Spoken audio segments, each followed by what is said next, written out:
Radio சிட்டியின் பக்தி studio. இந்த மார்கழி மாதம்னு சொன்னாலே ஆண்டாளை பற்றி சொல்லாமல் நினைக்காமல் இருக்கவே முடியாது.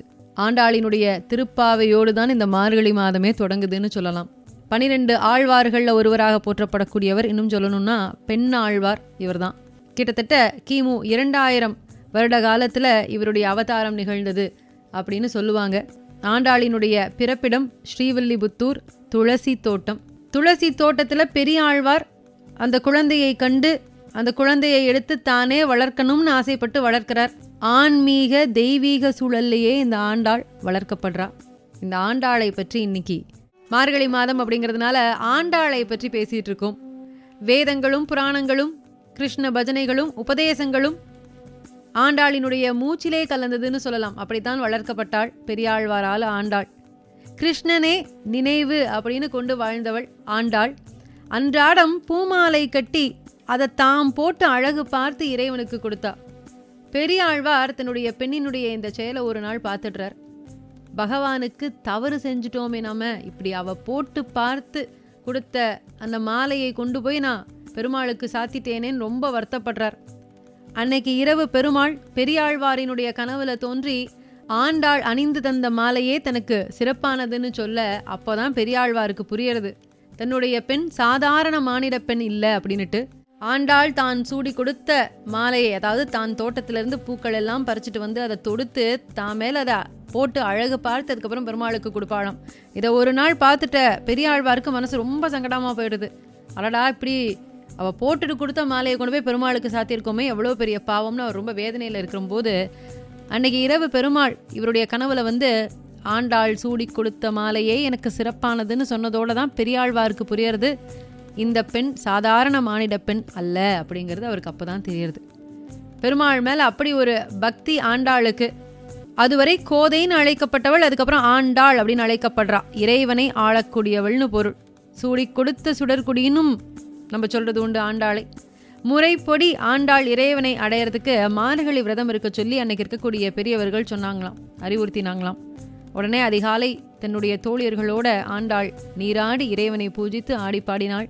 திருப்பாவை நாச்சியார் திருமொழி பாடல்கள் எல்லாம் என்னென்னைக்குமே நிலைத்திருக்கக்கூடிய ஆண்டாளினுடைய பாடல்கள்.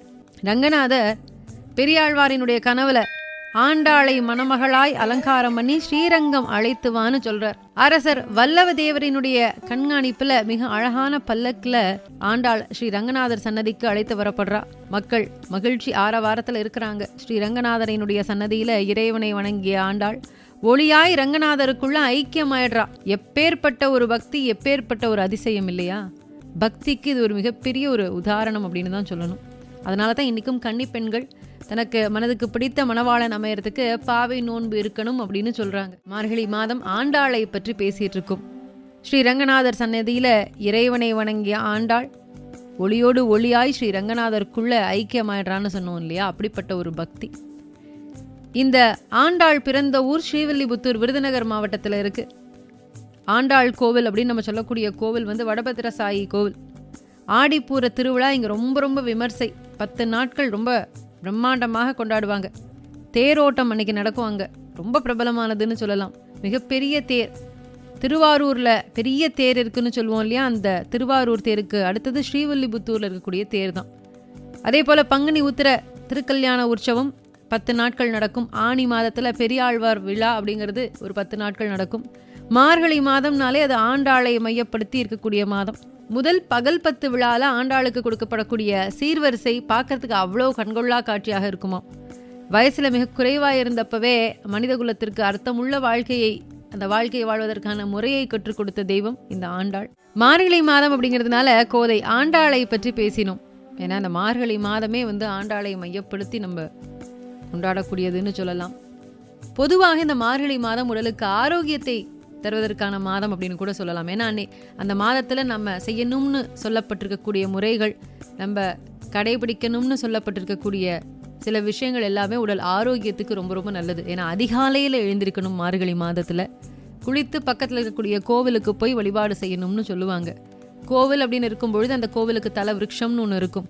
இந்த மார்கழி மாதம் குளிச்சுட்டு அந்த கோவிலுக்கு போகும்போது அந்த தல விருட்சத்துக்கு அடியில் உட்கார்ந்து நம்ம வழிபாடு செய்யும் பொழுது அதிலிருந்து வரக்கூடிய அந்த பிராணவாயு உடலுக்கு நல்லது.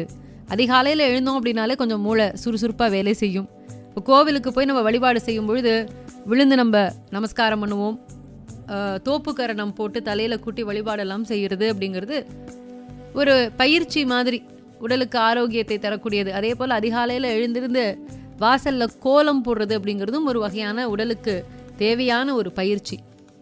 மார்கழி மாதம் பார்த்திங்கன்னா அதிகாலையில் பஜனைகள் பாடிக்கிட்டே அந்த பஜனை ஊர்வலம் போகும்.